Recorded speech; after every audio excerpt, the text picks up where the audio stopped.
Aujourd'hui, le truc s'intéresse à un outil d'autant plus simple qu'il est redoutablement efficace, le clap. Oula! Vous me direz, mais qu'y a-t-il donc dans le clap qui mérite que notre savante rubrique s'y attarde? Eh bien, commençons par son nom. Clap vient de l'anglais to clap, qui dans notre langue signifie claquer. Ou applaudir. Merci. Non, merci. Merci.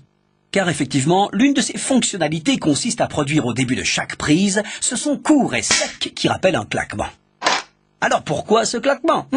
Il s'agit en fait d'un signal de synchronisation qui sera très utile par la suite au montage.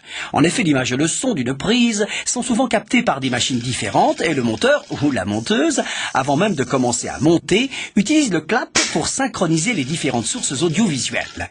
Lorsqu'il est correctement manipulé, le clap combine rapidité de mouvement et brièveté du son afin que les monteurs ou monteuses puissent très rapidement associer l'image et le son du claquement. Alors certains vous diront oui bon tout ça c'est de l'histoire ancienne puisque les caméras d'aujourd'hui sont synchronisées électroniquement entre elles et avec les magnétophones. Ben voyons. Mais puisqu'il faut être complet, sachez donc qu'effectivement les machines audiovisuelles modernes peuvent enregistrer un code temporel qu'on appelle aussi timecode. Ce code est enregistré par toutes les machines à la fois, ce qui permet par la suite de synchroniser facilement les différents enregistrements. Et voilà à quoi ça ressemble.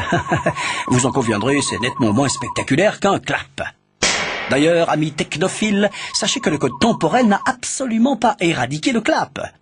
Certes, les injections de timecode rendent son claquement superflu, mais son autre fonctionnalité reste indispensable, et nous allons vous la dévoiler maintenant.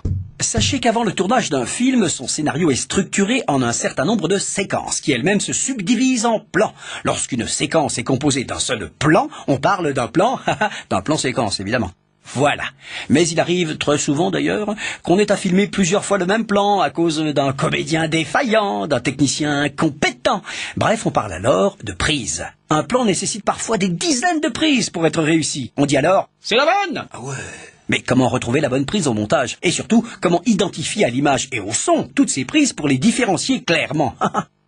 Et oui, revoilà notre clap et sa deuxième fonctionnalité essentielle, l'identification des prises. Et là, c'est très simple. On écrit sur le clap, en général à la craie, le nom du film, le nom du réalisateur, etc., etc., mais surtout le numéro de la séquence, le numéro du plan et le numéro de la prise. Le clapman, ou claqueur, annonce alors la troisième prise du cinquième plan de la séquence 7, ainsi « 7 sur 5, troisième !» Et le claquement solennel retentit. La prise est identifiée au son et à l'image. Soyons honnêtes, il arrive parfois qu'on ne puisse pas claquer le clap au début d'un plan, pour respecter la concentration des comédiens, ou toute autre raison souvent très discutable d'ailleurs. Qu'à cela ne tienne, le clap de fin peut alors entrer en action. Il est présenté à la fin du plan, et il est à l'envers, pour bien le différencier des autres claps. Aucune prise ne doit échapper au clap, aucune. On récapitule. Le clap est un outil claqueur inscriptible, indispensable à la synchronisation son-image et à l'identification des prises des plans des séquences d'un film. À bientôt pour un nouveau truc.